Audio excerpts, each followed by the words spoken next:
Dragi bucureșteni, aliați-vă! Doar împreună putem reuși să învingem mafia politică din administrația Bucureștiului. Împreună vom deveni puternici. Treziți-vă, votați o singură cauză, cauza schimbării, a noastră a tuturor. Votăm Filipeanu Marian Răzvan. Doar așa vă puteți conduce singur orașul. Dragi bucureșteni, așa cum știți cu toții, pentru a putea să mă înscriu într-o campanie electorală, pentru a putea să candidez pentru funcția de primar general al capitalei, voi avea nevoie de foarte multe semnături din partea cetățenilor. În mod normal, aș fi avut nevoie de circa 20.000 de semnături. După noile reguli cu pandemia, guvernul a adoptat o lege prin care spune că e nevoie doar de jumătate, de circa 9.300-10.000 de semnături. Însă, eu nu mă pot baza pe acest lucru. Oricând pot schimba peste noapte această lege și să revină la cea inițială, legea electorală, prin care voi avea nevoie de minim 20.000 de semnături. Așadar, timpul este foarte scurt. Până pe data de 18 august, eu trebuie să-mi fi depus candidatura. După această dată, nu se mai poate face nimic. Ceea ce înseamnă că până pe data de 15-16 august, eu trebuie să am deja minimum 20.000 dintre semnăturile dumneavoastră, care știți cu toții că se dau pe niște formulare specializate. Ele există pe net, le voi face și eu publice. Ideea este în felul următor. Eu nu am cum, venind de nicăieri, nefiind sprijinit de un partid politic, nu am cum să ajung la fiecare dintre dumneavoastră.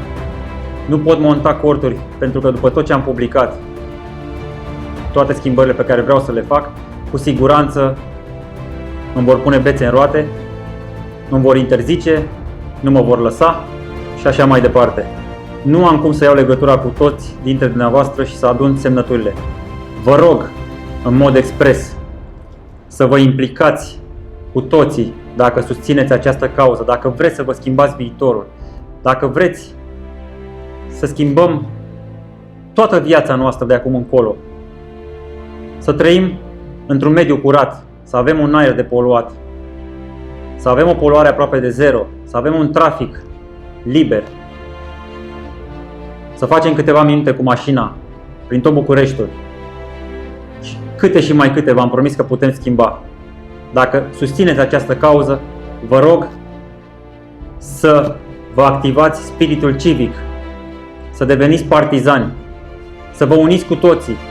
Pur și simplu trebuie să mergeți în cercurile noastre de prieteni, la muncă, în blocuri, la administrația blocului, să vă uniți cu toții, să discutați cu vecinii și să faceți aceste liste de susținere a candidatului Filipeanu Marian Răzvan. Apelez la bunăvoința dumneavoastră și la dorința dumneavoastră de a schimba această viață mizerabilă în care trăim, de a schimba sistemul politic la nivelul administrației Bucureștiului. Faceți liste de susținere cu candidatul Filipeanu Marian Răzvan și când va fi momentul necesar, vă voi anunța cum să ne întâlnim, să mi le înmânați. Eu până pe data de 15-16 august trebuie să am minimum 20.000 de semnături. Pe o listă intră în jur de 10-12 persoane. Vă rog, implicați-vă dacă vreți ca împreună să putem schimba tot viitorul nostru. Urmăriți-mi toate clipurile, acordați-mi o oră și ceva din viețile dumneavoastră și nu veți regreta niciodată alegerea făcută. Doar împreună putem deveni o forță, doar împreună putem face schimbare. Cu toții știți că orice campanie electorală, indiferent că este în România sau în altă țară, chiar și în America, orice campanie electorală în democrație se bazează pe donații. Toate partidele politice primesc donații. Toți candidații primesc donații. Închipuiți-vă că eu sunt un om apărut de nicăieri, un om simplu, ca dumneavoastră, și mi este practic imposibil să mă lupt cu contracandidații sprijiniți de partidele politice care au bugete electorale de milioane de euro. Îmi este imposibil să apar peste tot, astfel încât dumneavoastră să mă vedeți, să-mi fac cunoscut planul. Evident că și eu am nevoie de aceste donații. Gândiți-vă la un singur lucru, oameni buni. În campania electorală, un minut, o apariție de un minut la televizor costă între 4 și 7.000 de euro. Un minut. Evident că nu am de unde să scot acești bani. Nu sunt milionar, nu sunt miliardar, sunt un om din popor, ca dumneavoastră, un apolitic, un apartid. Vă rog frumos, dacă sprijiniți această cauză și dacă doriți să reușim împreună să facem schimbarea, să donați fiecare cât poate, cât își permite, cât dorește. Pic cu pic se adună și mic cu mic se face mare. Împreună putem deveni o forță. Fiecare cât își permite. 2 lei, 3 lei, 5 lei, 7 lei, 20 de lei, 50 de lei. Nu contează sumele. Important e să mă ajutați să pot să mă lupt cu sistemul politic. Ca împreună să putem câștiga această cauză. Să ne schimbăm viitorul cu toții. Am și cont în euro. Puteți dona și în euro. 1 euro, 2 euro, 7 euro, 10 euro. Cât vă permiteți dumneavoastră și cât doriți.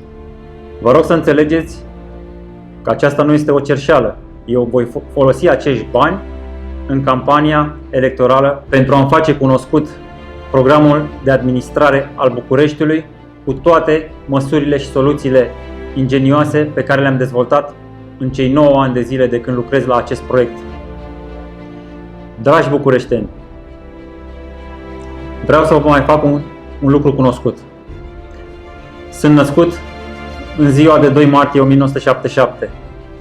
În aceea zi, cu poate cel mai important om din istoria recentă a planetei noastre, Mihail Gorbaciov, acela care a schimbat pentru totdeauna soarta Pământului, acela care a încurajat și a militat pentru acest lucru, pentru încurajarea dezarmării nucleare pe toată planeta. A reușit să convingă toți liderii marilor puteri care aveau arme nucleare, arme atomice, să le reducă la jumate și să le distrugă pe cele la care au renunțat. A schimbat toată conducerea KGB-ului, toată conducerea comunistă a KGB-ului. L-a reformat. A fost un pacifist. A fost un om care a iubit oamenii. Toți marii lideri din lume l-au iubit. Toți l-au apreciat.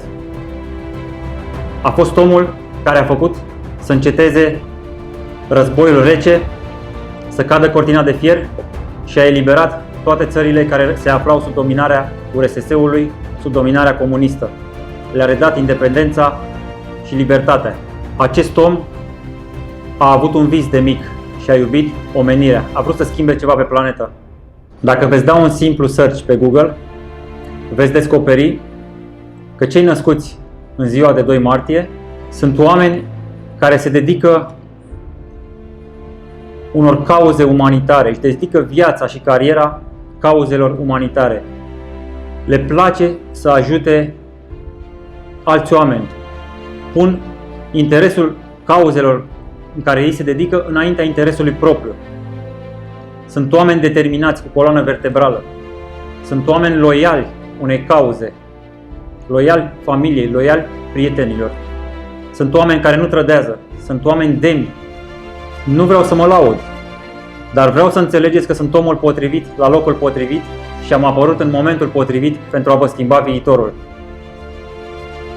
Albert Einstein a fost în zodia Pești.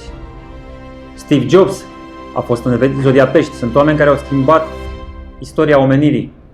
Gândiți-vă că Einstein a descoperit bomba atomică, formula pentru bomba atomică, și era neamț și era sub presiunea lui Hitler să înmâneze aceste planuri. A știut și a dat seama ce dezastru mondial va urma. Gândiți-vă că în ziua de astăzi noi n-am mai fi existat sau am fi fost cu toții niște monștri dacă acele planuri ajungeau la Hitler. Einstein și-a riscat viața și a fugit la americani, a cerut ajutorul serviciilor secrete, a emigrat în America pentru totdeauna. Brâncuș, Michelangelo, oameni creativi care au schimbat istoria artei, au fost Pești. George Washington, care a condus, nu știu câți dintre dumneavoastră știți, a condus Armata Nordului în războiul de secesiune și a dus la victoria Nordului, eliberând sclavii, abolind sclavia. A fost un pacifist. Peștii sunt oameni pacifiști, oameni loiali cauzelor lor și oameni care iubesc ceilalți oameni, oameni care vor să ajute. Gândiți-vă la un singur lucru. Niciodată nu vă voi trăda interesele. Niciodată nu voi face partipriuri cu partidele politice, cu oligarhii, cu baronii, cu mafia, cu șmecherii. Sunt dispus să-mi risc viitorul din acest moment, să-mi risc persoana pentru cauza dumneavoastră. Vreau să schimbăm tot ceea ce ne înconjoară, vreau să ne schimbăm viața, vreau să ne schimbăm mediul, vreau să ajutăm planeta și cu noi totul poate începe. Așa cum v-am spus în alte clipuri, putem reconstrui Bucureștiul, putem face un București curat, independent energetic, cu o poluare ce tinde spre zero și putem fi un exemplu viitor pentru toate marile metropole din lume, pentru toate marile orașe, astfel încât să ajutăm la schimbarea treptată și ușoară a planetei. Votați Filipeanu Marian Răzvan. Ajutați-vă să vă schimb viitorul și ușor, ușor să schimbăm planeta. Așa să ne ajute Dumnezeu.